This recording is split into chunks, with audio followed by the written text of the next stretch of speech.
Всем привет!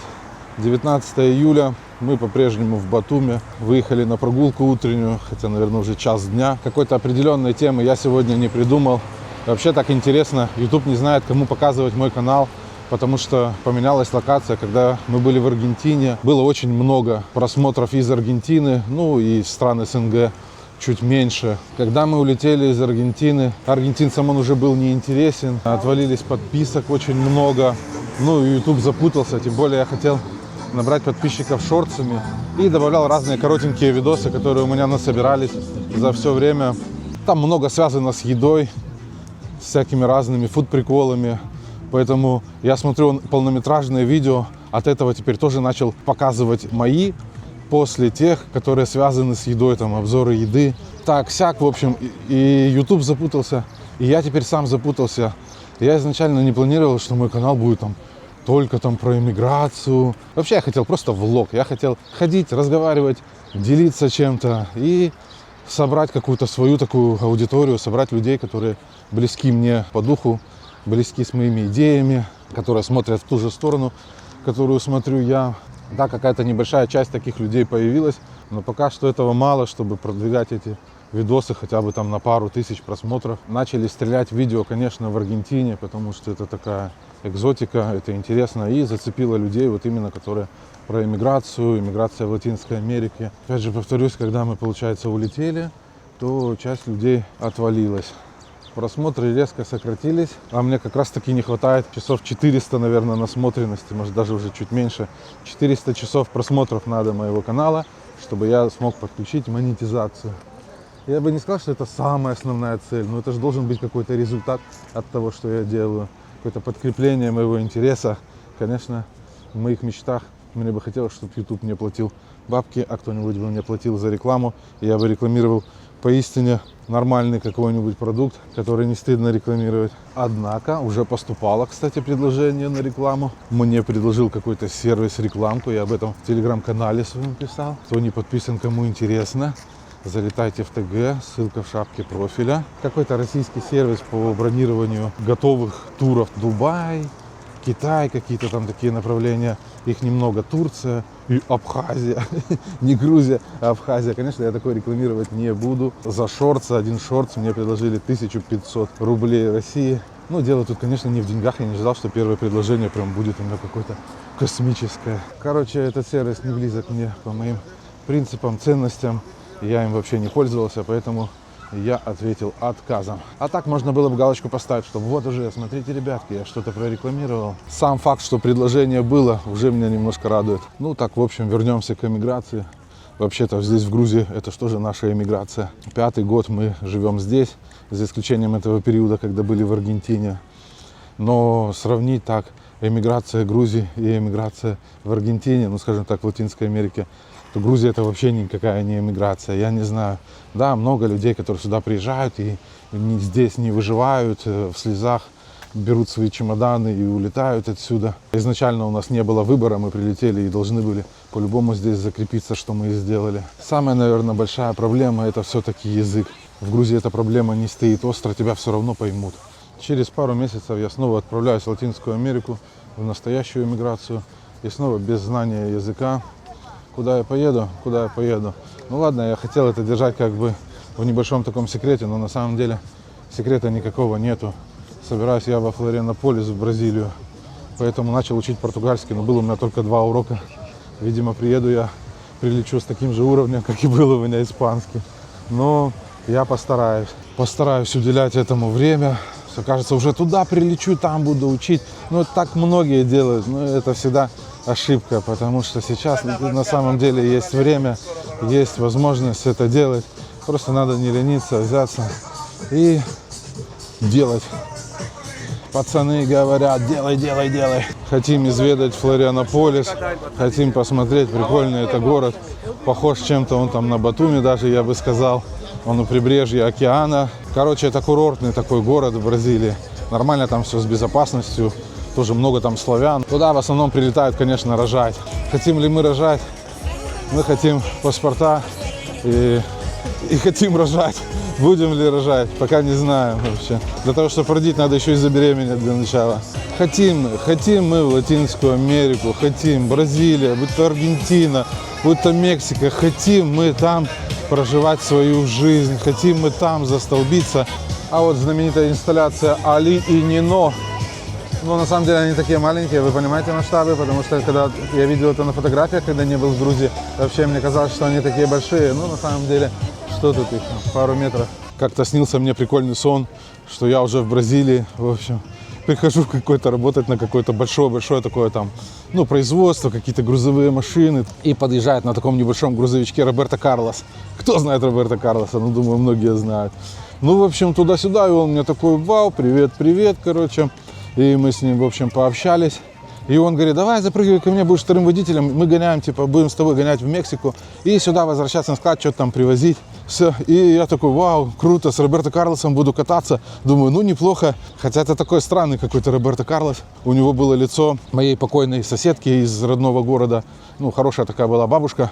Ну, то есть он был Роберто Карлосом, но с ее, в общем, лицом. Вообще сны такая интересная штука. В последнее время мне начали сниться сны во снах. То есть, как бы, мне снится сон, что там происходит. Я, в общем, просыпаюсь, бужу Катю, мы с ней общаемся, и что-то там начинает происходить, и там опять какая-то нелепая ерунда происходит. Это, получается, это я проснулся во сне, и это был второй сон, понимаете, да? Это как в фильме с Леонардо Ди Каприо, называется фильм «Начало». Ну, это какой-то новый уровень, раньше мне такого не было. Это где-то вот третий, наверное, четвертый сон, такой сон во сне. Ну, мне нравится. Я вообще сны обожаю, они мне снятся постоянно, каждую ночь, по несколько штук, яркие, классные. Я там проживаю разные истории. Также попадаю в осознанные сны. То есть я там двигаюсь, но я полностью понимаю, что это сон.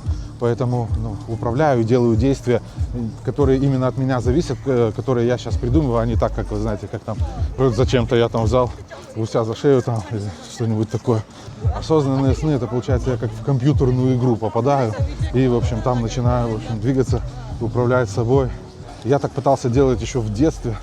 Хотел, чтобы мне снились осознанные сны. Я хотел, если бы я мог собой управлять. Но в детстве у меня вот не получалось.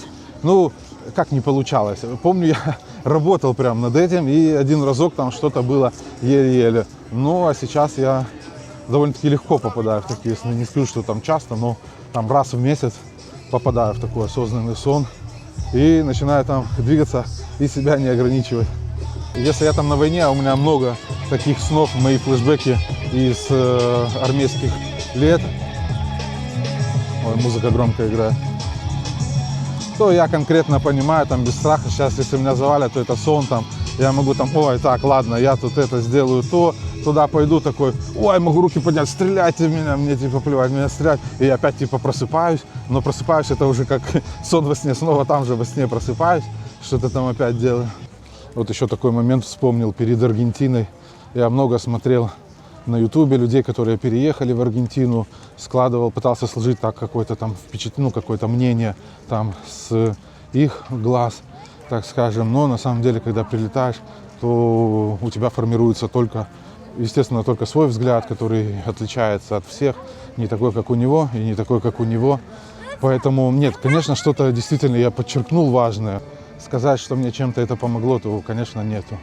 Ну и у меня не было цели записывать прям такие видео, чтобы кому-то там чем-то помочь. Говорю, вообще, я изначально канал создавал просто для влога, для какого-то, для своего творчества, чтобы я что-то мог делать, что-то рассказывать.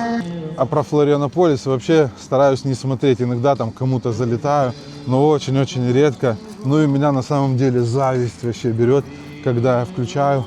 Ну, как зависть? Я-то в принципе никому никогда не завидую, но я имею в виду, что у меня такое впечатление, что они уже там, а я боюсь не успеть, боюсь опоздать, что сейчас какие-то законы поменяются там туда-сюда, и я уже туда не попаду. И, в общем, не могу я смотреть.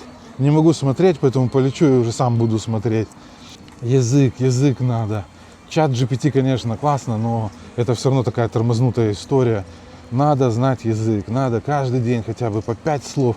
Вот выработать себе по 5 слов надо учить каждый день. Очень вкусное мороженое вот это в Батуми на набережной. 2 таких ларька, Лука Полар.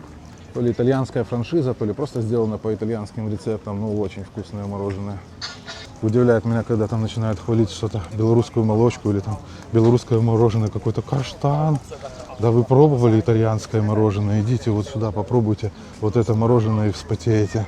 Удивительно мало людей пока здесь, хотя уже обед, такой пасмурный день. Вообще интересно, что некоторые прилетают вот в Батуми отдохнуть там на 10 дней, и 10 дней они не увидят солнца, будет идти какой-то такой дождик, как называют Аджарию, это мочевой пузырь Грузии, потому что это самый влажный регион, здесь много на самом деле дождей и много пасмурного неба. Сказать, что солнечная Аджария, да, конечно, солнце здесь палит, и сейчас очень жарко и душно даже через эти тучи, но, я говорю, люди могут прилететь на какой-то такой мини-отпуск и не увидеть здесь солнце. В этом году мы, как настоящие местные, реально пару раз купались в море. Катя-то вообще ни разу не купалась. Я, наверное, раза 3-4. Ну, даже дети не ходят. Ну, потому что мы ходим в бассейн там день через день. Может, и на какой-то неделе и каждый день. Ну, именно в спа ходим в спортзальчик и там бассейн, просто попрыгать, покувыркаться, поплавать. Очень душный типа набережной, конечно. Поэтому свернем немножко в парк. Возможно, здесь из-за того, что много деревьев, будет не так душно. Колонны эти мне напоминают украинский Крым, какую-то Феодосию, Евпаторию, когда мы ездили туда в свое время. Бамбуковая роща. Здесь, кстати, по вечерам очень много молодежи, катается на скейтах, на самокатах. Вообще есть проблема на самом деле в Грузии. Есть проблема с молодежью. Отголосок воровского движения здесь остался до сих пор. Здесь такие немножко в голове 90-е годы у многих. Здесь нету наказания несовершеннолетних, поэтому они могут грабить магазины там и так далее. Такие они ходят с сигаретами, с четками, такие гля, по понятиям вся. Я все-таки считаю, что в других странах СНГшных этот момент уже переросли.